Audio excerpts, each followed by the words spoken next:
Здравейте! Здравейте. Варна предстои да стане домакин на един уникален младежки фестивал, който ще протече под мотото "Бъди промяната". Предполагаме ориентиран към младите хора, тъй като те са основният таргет на солидарния център във Варна, за който вече сме разказвали. А това е Светлозар Нейков, който е едно от лицата на този център. Светло, обясни ни кога ще се проведе този фестивал и какво е заложено в неговата програма. Здравейте, всички са поканени, можете да заповядате на фестивала. Той ще бъде от 13-14 до 15, като през тези дни ще има най-различни дейности, от прожекции, представяне на книги, ще има action food, ще има най-различни дейности, свързани с не само младежите, а и всички. Тоест фестивал ще е ориентиран към всички и тези дейности ще бъдат напълно безплатни. Фестивала е под мотото "Бъди промяната", като искаме да покажем тази самоинициатива и действието на човек да промени себе си и хората около себе си. Възможно ли е това да се случи в тази политическа система, в която живеем? Доста е трудно и точно за това на фестивала ще бъдат показани различни алтернативи на политическа система, на икономическа система, на социална система и най-различни видове алтернативи. Всеки посетител на фестивала може да види как вземаме решения, може да види как се самоуправляваме и си правим мини-утопийки, както е примера и за Солидарния център от Варна, тук на улица София 01. Нека да кажем само, че този фестивал ще се проведе на сцена "Раковина" в Морската градина от петък 13 час. Часът е от 11 часа до 23 почти всеки ден.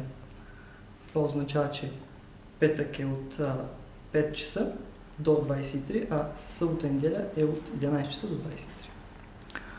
Нека да кажем, че никой не го финансира този фестивал. Абсолютно никой не го финансира, финансираме си го ние, хората, които сме ентусиасти от Фейсбук, и точно за това можем да се похвалим, че сам човек може да направи нещо, макар и малко, но от сърце.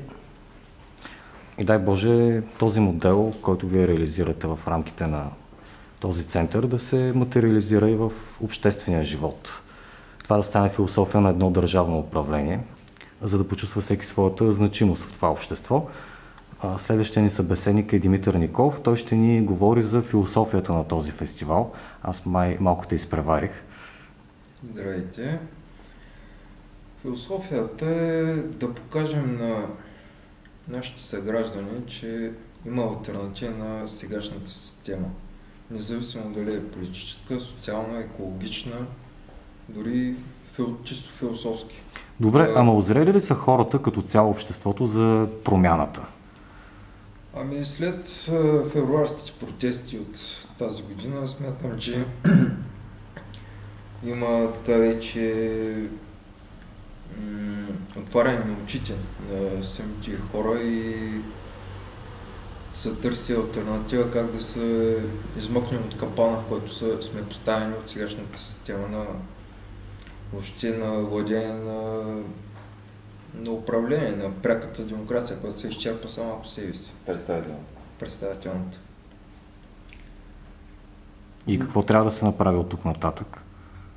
Ние значи сме за пряка демокрация, която да възвърне общественото доверие. Въобще всяко едно мнение на всеки отделен индивид да се зачита в обществото. По този начин да изградим, да се преборим с трудностите, които имаме.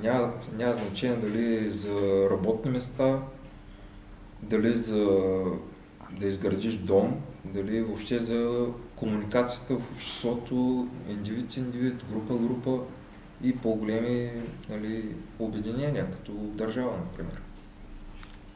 Аз трябва да кажа, че всички участници на този фестивал ще получат уникалната възможност да се легитимират в виртуалното пространство и по този начин да изразяват себе си, своите идеи, своя мироглед. А Евгений Никитин, който ни е познат и от зимните протести, ще помогне на хората да имат собствени интернет платформи. Значи това е една част от фестивала, една инициатива, която ще представя обзето кооператива за размяна на безплатни услуги, който функционира вече от 2 месеца, над 80 човека вътре има с всякакви професия, всякакви умения. И общо там ще направим една малко по-зрелищна демонстрация, нали, просто на живо ще направим, значи ще има безплатно постригване, безплатно гримиране и също така ще има и на място, ще правим сайтове, на който мине, просто ще правим по един блог и общо ще предлагаме на хората безплатно интернет пространство. А за колко време може да направиш един блог или сайт? За минути. Говорим за готови платформи. Говорим за готови темплейти, нали, нещо не претенциозно, колкото нали, не искаме, не търсим качество или професионализъм, търсим просто да докажем нали, правотата на нашите действия по този начин. И да ги покажем нали, по-зрелищно, на живо. Освен това, фестивал ще бъде национален, т.е. от кои градове очаквате да дойдат тук хора? Значи, фестивала не само ще дойдат съорганизатори, сме заедно с такива групи като нашите от Велико Търново, от Сливен, от София, от Бургас, които част от тях имат социални центрове като нашия, но всички останали са замесени в инициативи подобни на нашите. Безплатни пазари, безплатни книжарници, пряко демократични прояви вътре в групата и по протестите, нали, разпространение на такава информация. И обзето всички действаме под един знаменател, което е много силно, нали, някакво такова национално обединение се получава последните месеци. Супер много млади хора се вдъхновяват от тези идеи и не само се вдъхновяват, но и почват да ги реализират на практика. Което според мен е началото на едно ново движение. Поне за България това е нещо. Дори в този мащаб в момента, за мен аз го считам за мащабно, колкото и нескромно да звучи, но според мен също така и това е само началото. Някакви политически лица от управлението на страната поканили ли сте или на града на този фестивал? Защото вашите идеи няма как да се реализират без политическата класа да даде някаква зелена светлина. Аз мога да отговоря на това. Да. Значи, лично аз, но и повечето хора от активистите, които се занимаваме, не вярваме в диалога с политици. Вярваме, че когато човек иска нещо, той го прави, а не чака на готово някой да му го свърши, бил той политик, било той общоприето, че това му е работата.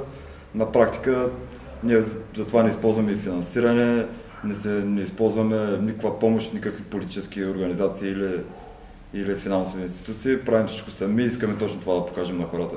Действайте сами, не чакайте на никой друг, най-малко на политиците. А Свето, тази сцена Ръковина, как ви подстъпиха за 3 дни? Безплатно ли стана това? Значи, когато правиш некомерциална цел, само се поисква разрешение и ако наистина няма някакво събитие организирано на тези дати, разрешението, ако правиш точно дейности, които не са в разрез с общочовешките разбирания, ти го предоставят ти го общината. Да, тя е общинска. Да, и те ни го предоставиха за 3 дни да се самоизразим като част от младежките дейности през годината. Интересното е, че сами си търсим финансиране, сами си търсим озвучение и така нататък. И не желаем някоя група или някоя фирма да дойде да ни финансира. Човек трябва просто доброволно да дойде да каже: аз съм гражданин и мога да ви помогна с 5 лева или 3 лева, и по този начин ние събираме средства за всичко, което ще видите на фестивала през тези 3 дни. Аз мога да ви кажа в допълнение на думите му, примерно ако някой се чуди как се финансира, мога да ви кажа найема ни тук на тази сграда е 500 лева. Това не е единствения разход, който имаме. Всичко останало е безплатно. Хората носят безплатни книги, безплатни мебели, всичко е абсолютно безплатно, ние нямаме разходи. Фестивала ни до момента абсолютно всички артисти, певци и въобще хора, които ще вършат някакви инициативи, са гласили да го направят абсолютно безплатно. Ние за фестивала единствените разходи са за озвучение, което е между 300 и 400 лева. Това го казвам някой друг, ако иска да организира фестивал. Ето ви го, 300 лева. Това е напълно постижимо за всеки. Разбрахме, че този фестивал ще бъде и с практична насоченост, т.е. хората ще имат възможност да усвоят някакви умения. Би ли ни казал нещо повече по този въпрос?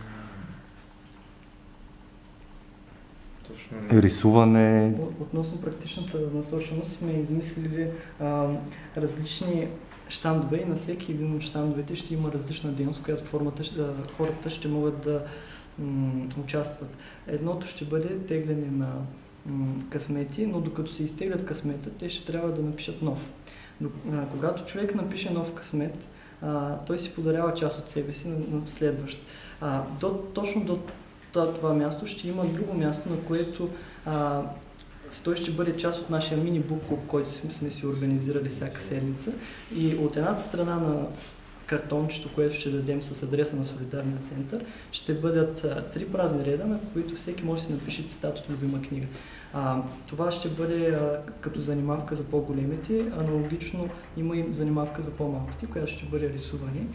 Може би ще раздадем едни такива тебешири и децата ще почнат да си рисуват по земята. Всякакви такива дейности, но ще ги запазя за изненада, защото са много, ще намерите на фестивала.